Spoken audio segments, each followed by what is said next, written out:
So I'm going to just tell you guys, I want to just talk to you guys right quick about the beauty of owning a home. And especially when you get older, it was just something that just realized today after I did the live stream. Hey, my man, could you turn off the wheel stuff? Could you turn off the wheel sign? Yeah. Yeah, thanks, man. Yeah, appreciate it.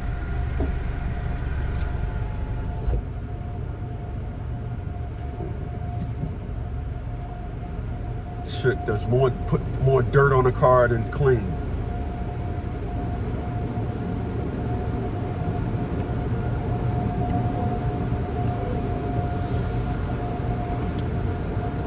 So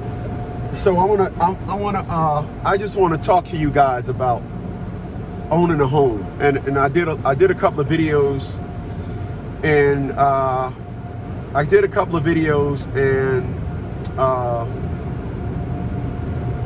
could never tell you guys enough about the couple of reasons why you want to own a home.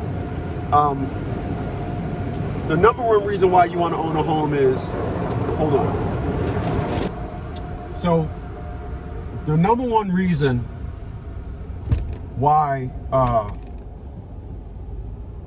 you want to own a home is because you don't have to worry about the influx in rental, the rental market. You don't have to worry about that.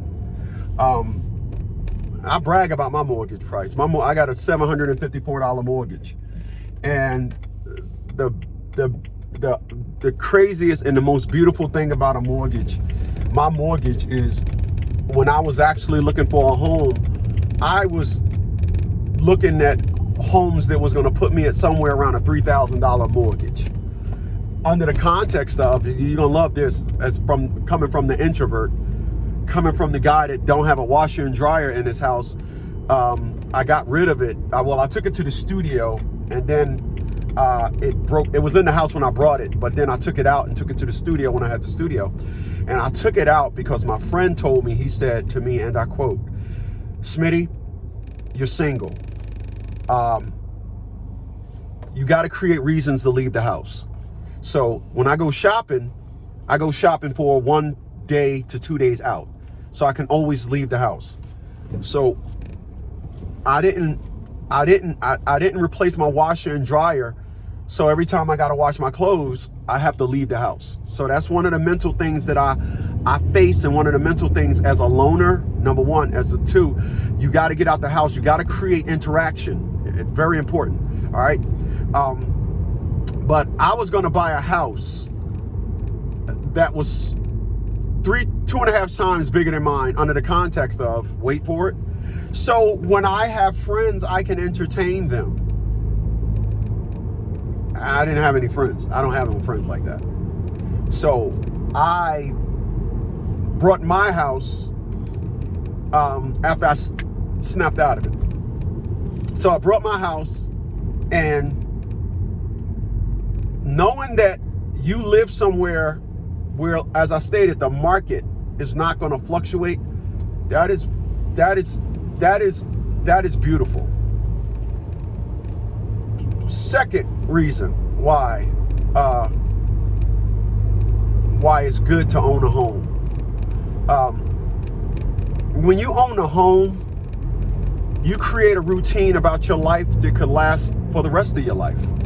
Knowing that you're always going to be there, you can say, "Hey, listen, I want to take that tree down right there because I want to put something there." It's your house. You could say, "Hey, look, I want to change this." It's your house. I know a lot of people that rent, and there's nothing personal about renting. Every time we had a light storm come through the area yesterday. That's why I'm in this thing today. That's why I pulled it out. Being that I had to move it, I jumped in and I said, "Man, I was to go wash it." So I ended up jumping in this car. But to be able to say I can prepare the grounds to where as though my cars can be wherever, it's beautiful because it's mine. The neighbor to the left side of me is renting. And one thing I can tell you about a renter is they don't do those little things. When it's your house, you do the little things. You make sure you want a beautiful lawn. Every year you want to try something new to try to improve your lawn. You look at your house and you take a look at it. I looked at my house a couple of months ago and I was like, you know what? I'm gonna put a new roof on my house. And called the guy and he was like, gave him a deposit and he was like, I can get to you the first week of April. A guy that came and looked at the house, he said, okay, I got an opening the first week of April. I'm like, cool. It's my house, and to be able to say, my house is brick, and then say, I want the red roofing tiles on my house. I don't want the black ones. It's my house. You can customize it because it's yours.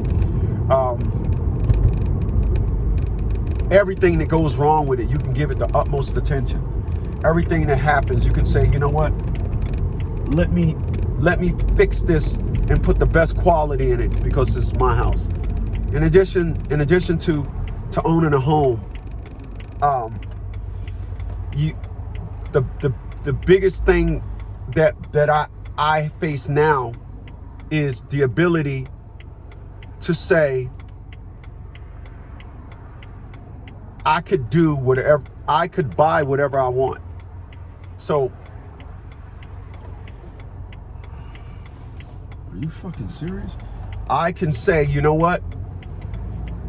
I can buy me whatever car. I have everything. I have all the necessities I need to live. I have them, and I'm not in a situation where, I'm not in a situation where, I'm like, okay, if I do this,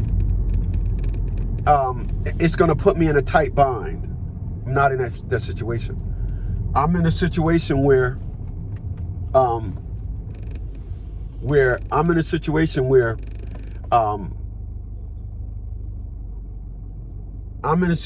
where I am like in the best situation possible because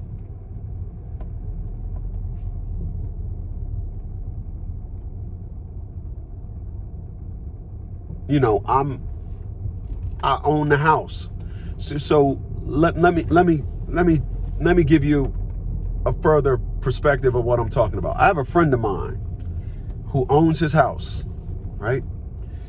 He owns his house outright, paid for it cash.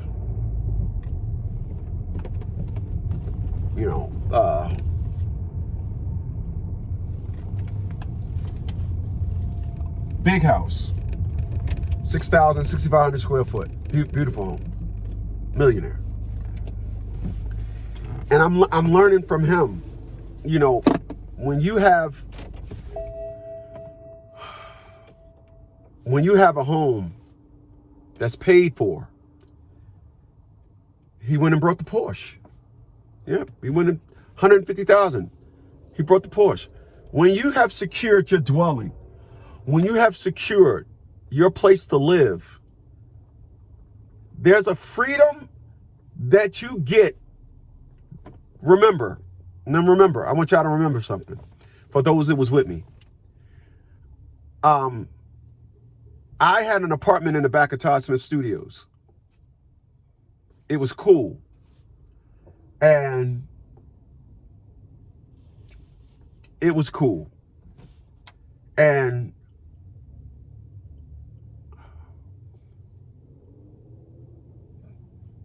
Diamond, the boxer that I had, one day we get up, we go sit in the car, we go to get in the car, And she opens up the back door, and she turns around and gives me this look. And I said, holy smokes, my dog is getting old. And I didn't have the house down here anymore. I just had the house up. No, I had sold the house in, yeah, it was 2020. So I sold the house up in the Poconos. I sold that in 2016. And I remember saying, I do not, under no circumstance, want to put this dog anywhere where I can't, where she, so I brought her home. I started the buy a home process. The unfortunate parts about it is the mortgage company that I got, I actually went through one of their realtors. And every time I told their realtors I found a house, it was like, well, we were not available this week. Well, this or that, what's that? I said, okay, boom. Nope, I'm not going to use them. So I had to wait 6 months. 6 months and 1 day later, after I signed the contract, 6 months and 1 day later, I want to be so arrogant to let them know. No, I was looking at somebody else before I was dealing with y'all. 6 months and 1 day later, I put a offer in for my house. And that was November, December, January, February, March. So 6 months, and then 4 months later, April. I brought the house in April. So 6 months, 11 months later,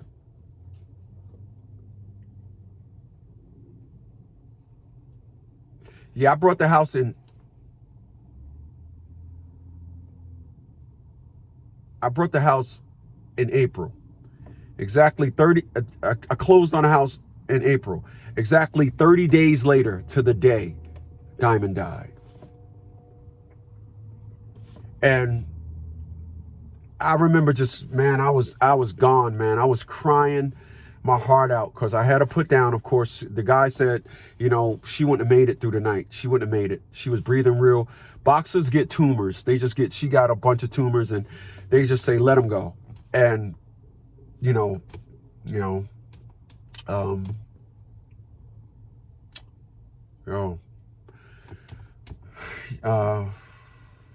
so I put her down and I let her rest in the bed. I let her rest in her bed for about 2 hours. And I dug a nice hole. I put all her stuff in it. And every once in a while, I just go to the spot in the backyard and say, hey, Diamond. But I can do that because that's my house. I didn't want it. That dog saved my life. And I didn't want to take that dog to some humane society and leave her dead on somebody's desk. Or even go, I don't care if it was a dog graveyard. I didn't even want to put her in a dog graveyard. When people that don't know me say, hey, you still got the boxer? Yep, she home. I don't tell her she passed away. Because if you don't know me, if we weren't that close, then it is what it is. But owning a home, make that your business. And I'm going to be clear about something. A lot of people, especially you women, think that it's all about a big old giant house. You think it's all about that. It's not. It's not. I promise you, it's not about that. My house is 1,281 square feet. It's perfect for me. If I was to get married and have a child, it'd be perfect for a wife and a child. And that's it. It ain't 2 kids. No, it's perfect for an adult and one child, 2 adults and 1 child. It's perfect for that.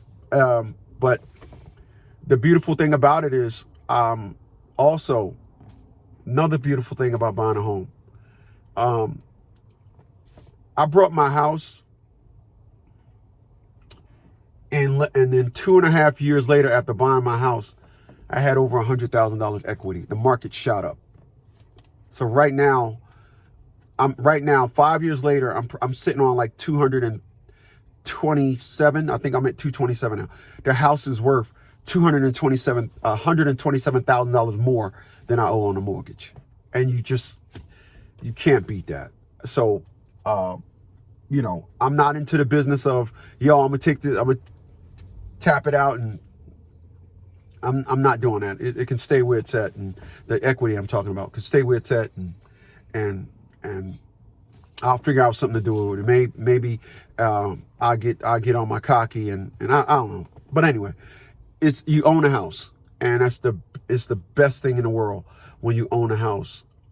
I listen to people that are doing good in life and they don't own a house, and that's the empty void in their life. There's nothing personal about a one-family house. It's nothing. It's the best thing in the world is get your life together, buy some property. And like I said, you don't have to get nothing big and extravagant. If you have to go further out to get it, if you even have to go out in the country a ways to get it, something. Don't think that, the house got to be some big 5,000 square foot home. It don't. Like I said, mine's is 1,281 square feet. I love it. It's perfect. My backyard, I can put probably 2.5 of my houses in my backyard. My backyard goes that far back. And another thing, owning a garage. When you have a house, you got a garage, and it's the best feeling in the world. Is when you do work around the house, everything you need is in your garage. You just go in your garage and get everything. It's perfect. And so put that on your to-do list. Get with a mortgage, a realtor, get your credit pulled, see what you got to fix on to get a mortgage, get your income right. And if I could advise anybody when it comes to buying a house, stay well under your means. Not within, well under. Stay well under. Stay well under. I want to be clear about something. I know people that live in a studio apartment, and it works fine for them. It's shelter. It gives them a place to live. And then I know people that, I dated a woman one time, and she talking about something. I want a 5-bedroom house in the Poconos like my sister.